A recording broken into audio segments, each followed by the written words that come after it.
নমস্কার বন্ধুরা, কেমন আছেন সবাই? চলে এসেছি আরও একটা নতুন ব্লগ নিয়ে। আজকে সকাল সকাল আমরা বেরিয়ে পড়ছি অষ্টবিনায়ক দর্শনে। তো আপনারা যারা জানেন না তাদের বলে রাখি, আমাদের এই মহারাষ্ট্রায় 8খানা গণপতি টেম্পল আছে, মানে আরও অনেক টেম্পল আছে, বাট এই 8টি টেম্পল যেখানে স্বয়ম্ভু গণপতি আছে, মানে গণপতি নিজে নিজে ওখানে প্রকট হয়েছেন, তাদেরকে অষ্টবিনায়ক বলে। তো এর অনেকগুলি পুনার কাছাকাছি আছে। একটি বা দুটি টেম্পল আছে যেটা বম্বে বা নাসিকের কাছাকাছি। তো সেটা তথ্য এক্স্যাক্ট ইনফরমেশনটা আমার কাছে ঠিক নেই, মানে আমরা ওগুলোতেও যাব। তো যখন আমি যাব আপনাকে সঠিকভাবে বলবো।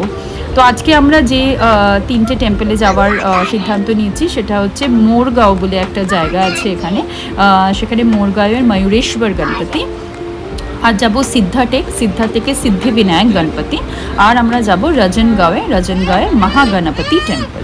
তো এই প্রত্যেকটা গ্রামে একটা করে টেম্পল আছে, যেটার নাম হচ্ছে যেটা আমি বললাম, যেমনি মোরগাঁওতে ময়ূরেশ্বর। তো এখানে আমরা মোরগাঁওতে পৌঁছে গেছি। এটি একটি ছোট্ট গ্রাম।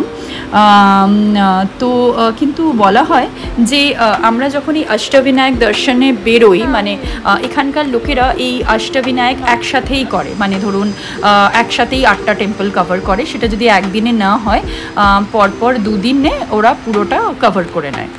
তো বলা হয় এই অষ্টবিনায়কের যে এই ময়ূরেশ্বর টেম্পল দিয়েই শুরু করতে হয় এই অষ্টবিনায়ক দর্শনের জার্নিটা। তো আমরাও ঠিক তাই করলাম। আসলে আমার এর আগেও 2-1টি টেম্পল দেখা হয়ে গেছে, কিন্তু ঠিক এই সিকোয়েন্সটা আমি কখনোই ফলো করিনি। তাই এবারে বেরিয়ে পড়েছি ওই পার্টিকুলার ওই সিকোয়েন্সে আমরা যেন দেখতে পাই। তো এইটা হচ্ছে ময়ূরেশ্বর টেম্পল। খুবই সুন্দর ছিল ভেতরটা। তো যেহেতু ভিডিও অ্যালাউড নয়, তাই আপনাকে আমরা ভেতর থেকে দেখাতে পারলাম না। আর আমি গণপতি বাপ্পার ভীষণ বড় ভক্ত। আমার বাড়ির ইষ্ট দেবতাও গণপতি বাপ্পা। আমার জীবনে এমন একটা জিনিস নেই যেটা গণপতি বাপ্পা আমাকে দেননি।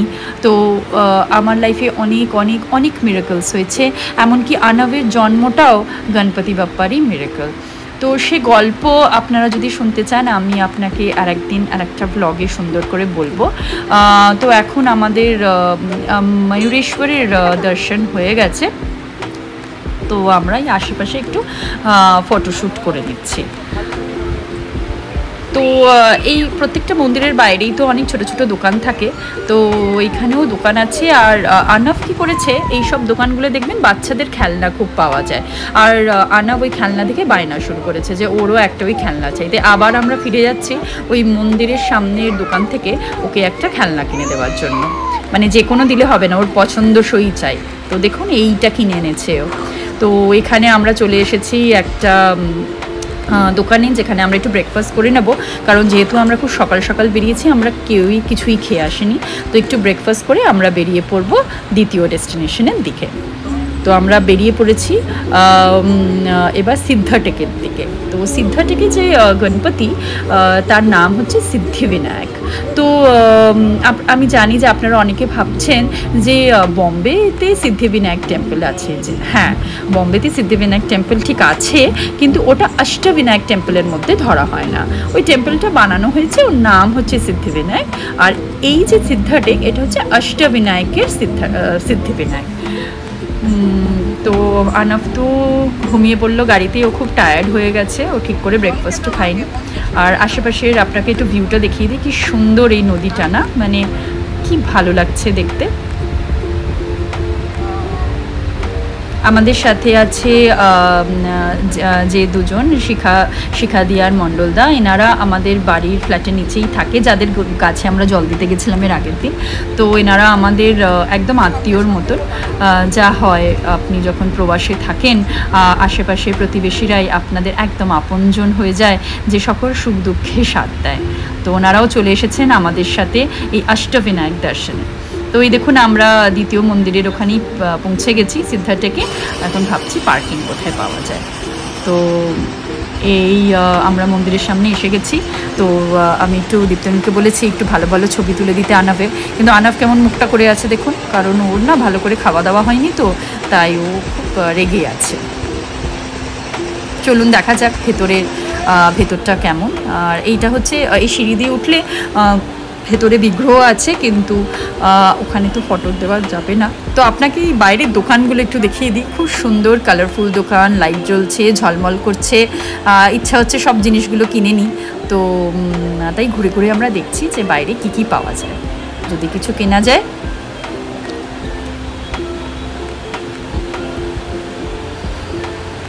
দাঁড়ান, মন্দিরের সামনে আপনাকে আরও একটু ভালো করে ছবি দেখিয়ে দিই। এখানে আমরা দাঁড়িয়ে একটু পোজ মেরে ফটো তুলছি, আর একটু সিঁড়ি দিয়ে উঠে দেখে নিচ্ছি কীরকমভাবে আমরা উঠেছিলাম। আনববোধে আরেকবার দর্শন করার ইচ্ছা আছে। আর একদম ফাঁকা ছিল আজকে।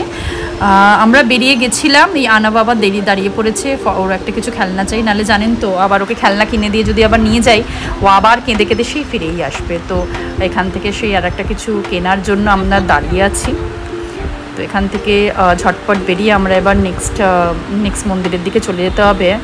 এই যে আমরা পৌঁছে গেছি আমাদের শেষ মন্দির দর্শন আজকের দিনের। এটা হচ্ছে রাজনগাঁওয়ে মহাগণপতি টেম্পল। তো এখন দুপুর 3টে বাজে, ভীষণ রোদ্দুর। আর আমরা না সেই যে ব্রেকফাস্ট করেছিলাম 9টার সময়, তো এখন দুপুর 3টে বাজে, কিন্তু আমরা কেউই কিছু খাওয়া দাওয়া করিনি। তো আমরা এই ঝট করে মন্দির দর্শন করে এই নিচে আমি দেখতে পাচ্ছি খাওয়া দাওয়ার অনেকগুলো দোকান আছে, সেখান থেকে কিছু একটা খেয়ে নেবো চট করে। তো তার আগে আমরা মন্দিরটা ঝট করে দর্শন করে চলে আসি।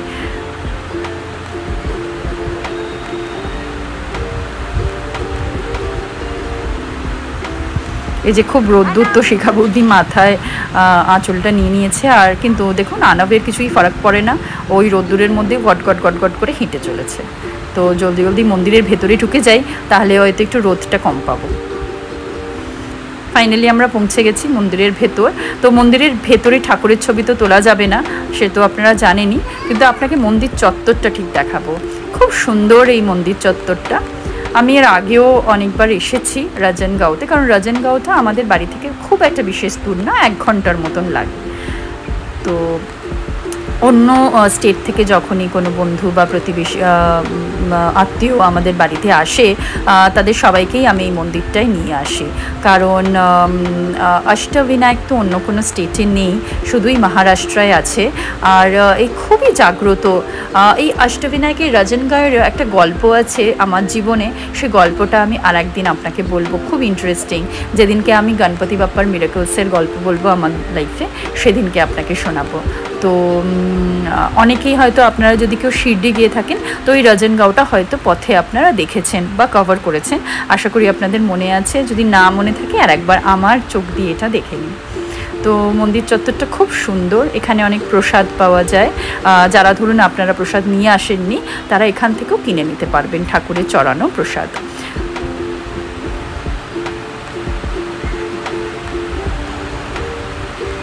তো আমরা এই মন্দির চত্বরটা ঘুরে ঘুরে দেখছি।